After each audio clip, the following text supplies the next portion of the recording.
just thought I'd do a little video of my own garden because it's nothing compared to the Dower House garden. It's just a tiny little garden in a modern housing estate in England.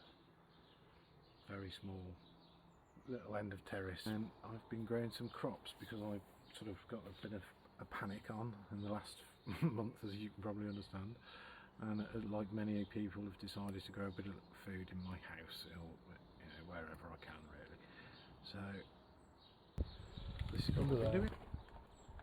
Beans, peas, got some courgettes. They're all the new batch of peas, and there's a few different batches of things that I've done. Raw beans, ambassador those are, the peas. Cauliflower, purple sprouting broccoli. Those I'm going to plant those up more. There's my bike. It's actually not my bike, but it's one that I'm fixing up. Some carrots in there. Just a bit of length of guttering. There's not a lot, I know, but it's something. Just to start off some carrots. I'll put them in the ground at some point. I've blocked off the ends with just a bit of half round post that I've sawed into sections, and then put a little tiny pin into just to hold it all together. What have we got down here? This is the best bit. I've got basically a recycling box filled with some soil and compost. That's full of radish, which are coming on nicely now, nearly ready to eat. They've been in for about a month, so if you like radish and you don't know what to do, get some radish, chuck some seeds in a box like that, put a bit of copper tape around there to keep the slugs away, because this area is infested with slugs. I'll just leave them to it, let them get on with it, as long as they stay away from my crops, which I make sure that they do, because I don't put much stuff in the ground. Some of my containers. I've got a bit of garlic down here, and some more garlic coming up here as well. And that's a house plant that we put outside because it was just in the way. There's a few peas that I've put in there just to see how they get on, just sowed straight into the ground. And then all of this is a mess. There's some comfrey there which we use to make some first earlies ready to come. Well, they're doing very well. Bounded them up in the bags.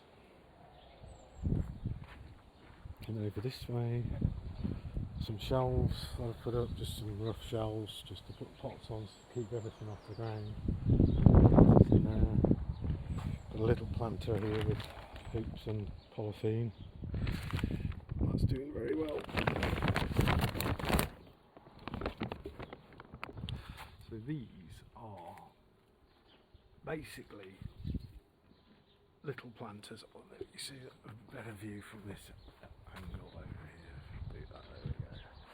So we've got one here, this is for salad basically, and there's a few radish, and then this one, which is a little bit taller, is for tomatoes, and there's a chilli in there. Oh, and we've got peas in an old Weber barbecue. Is it still working? Yeah, an old Weber. My dad's old Weber. I remember him buying that brand new when I was a kid, and it must be nearly 40 years old then. Finally decided to turn it into something useful because I haven't cooked on it in years. So anyway, these little tunnels I'll show you under here. Now these are basically a plank, a 12-inch plank by 1-inch plank, about 2 metre long, some boards, some 2x2, and it's just a screw in underneath and 2 screws, okay, just to make a box. And then I've put these upstands on here so I can have a slightly stronger hoop. And this is just some brake line from a car. You can just buy a reel of that, or you could use thick wire. Make a little polytile, and these are all a month old. I've sewed straight into here. I've kept the cover on for most of the early stage of sort of germination and very early stage of seedlings, and then taken the cover off on hot days.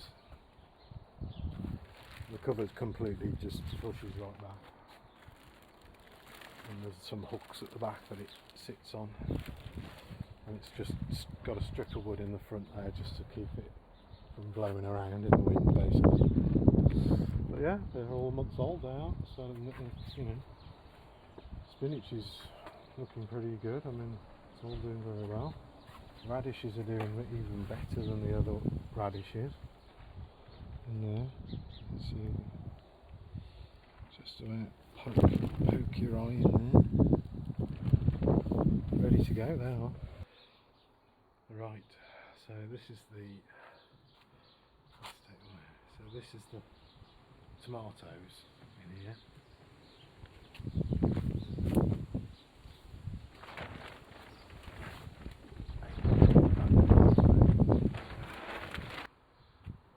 Right, so you can see this is basically the same as the other one, but the hoops are higher so that there's more room. I've got a reflector from the silver screen, the car windscreen heat reflector thing. That is brilliant. It makes like doubles the light. Really charging. Gets it fired up, especially on a sunny day. It's almost, I almost feel sorry for them.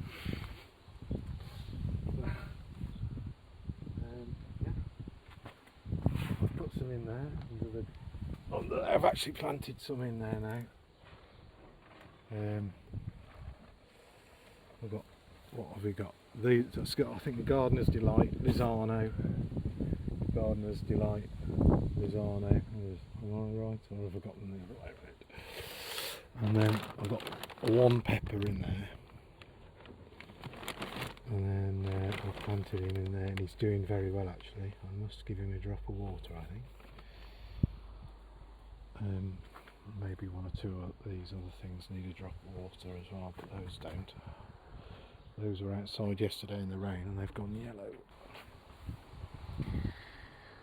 Right, so this is how I'm watering my seedlings. It's a soda pop, what's it called? Soda water bottle with holes in the lid, because I didn't have a watering can apart from that giant one there, and that's Ruth's, and that's too big for seedlings. So, and I did order a watering can, but I couldn't get a decent one. So I just ordered a cheap one, and this thing is ideal because with the little seedlings, all you want to do is give them a little squirt. You don't even have to spray anywhere near the plant. I just drop the water straight around the base. Doesn't get any on anything. So you're not going to get any on your leaves on a hot sunny day.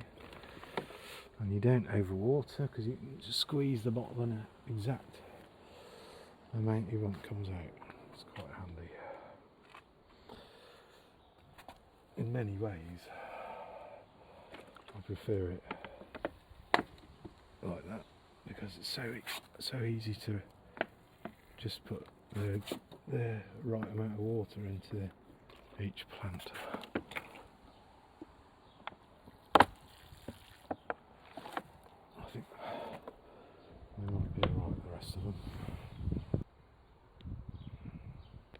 Here's the seedlings, everything starts in here next to the radiator. Got some peppers going as well here. And underneath there is that's a vivarium mat which stays at 60 degrees. Just nice and warm, just keeps the seedlings warm so they germinate reliably. These have taken about just over a week from sowing to this stage, so they've done very well, because you know, it can take up to about 3 weeks for the peppers. So I'm very pleased with that. That's our old cat, her person I should say, Sid. She adopted us, and she only would like to sleep on a warm lap and nowhere else, which is very nice, but eventually drives you insane because you've always got a hot cat sitting on your lap. And I made her that. It's a little heated platform for her to lie on. She liked it.